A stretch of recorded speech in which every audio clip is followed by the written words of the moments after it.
आपने ये जरूर नोटिस किया होगा कि जब भी लोग रैम बाई करने जाते हैं तो अक्सर वो देखते हैं कि ये DDR4 है या फिर DDR5 रैम है या फिर वो कितने जीबी का है। आपने कभी सोचा है ये DDR क्या है, क्यों आपके स्मार्टफोन का रैम पीसी के रैम से डिफरेंट होता है? Let's find out. 90s के टाइम में SDR रैम यूज होता था।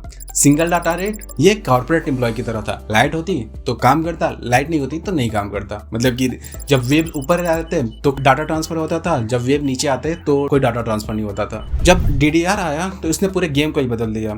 जब वेव ऊपर रहती तो भी डाटा ट्रांसफर होता था और जब वेव नीचे आती तो भी डाटा ट्रांसफर होता था। मतलब सेम बिजली में ज़्यादा डाटा ट्रांसफर होता था, डबल वर्क। मतलब it was like a freelancer. एक बड़ा अंतर जो कोई नहीं बताता कि DDR4 तक के रैम का पावर मैनेजमेंट का काम मदरबोर्ड से होता था, बट DDR5 में पावर मैनेजमेंट का काम रैम ने खुद से ले लिया। Fine. I'll do it myself. RAM के ऊपर में PMIC चिप लगी होती है, पावर मैनेजमेंट इंटीग्रेटेड चिप होती है, जिससे रैम काफी स्टेबल और फास्ट हो गया। अब LPDDR रैम की बात कर लेते हैं। Low power double data rate, ये अक्सर आपके टैबलेट, फोन और लैपटॉप्स में यूज होते हैं। ये साइज में छोटे होने के साथ साथ बेटर पावर मैनेजमेंट के साथ भी आते हैं। जब आप अपने डिवाइस को यूज नहीं कर रहे होते तो ये डिवाइस को डीप स्लीप मोड में डाल देता है, जिससे आपके बैटरी की ड्रेनेज काफी कम होती है।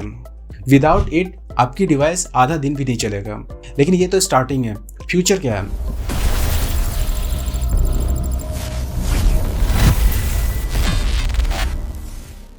फ्यूचर है DDR6 रैम का, जो कि PAM लेवल 4 टेक्नोलॉजी को यूज करेगा, पल्स एम्पलीट्यूड मॉड्यूलेशन लेवल 4, जो कि फिर से रैम की स्पीड को दोगुना कर देगी। और ये इतना फास्ट होगा कि AI टास्क और हैवी गेम्स को सेकंड्स में लोड कर देगा। आप सभी लोगों को पता होगा कि इंटरनेशनल मार्केट में प्राइसेस रैम के बहुत ज्यादा बढ़े हुए हैं। सो आप जब भी रैम बाई करने जाए तो आप DDR4 और DDR5 की जगह पे वो कौन सी टेक्नोलॉजी वो रैम यूज कर रहा है उसका जरूर ध्यान दें। और कुछ न्यूज सोर्स में ये भी आ रहा है कि अभी NVIDIA भी रैम टेक्नोलॉजी में काम स्टार्ट करने वाला है। सो मे बी फ्यूचर में रैम का प्राइसेस कम हो सकते हैं, तो आप चाहे तो कुछ मंथ्स और वेट कर सकते हैं। See you in the next video.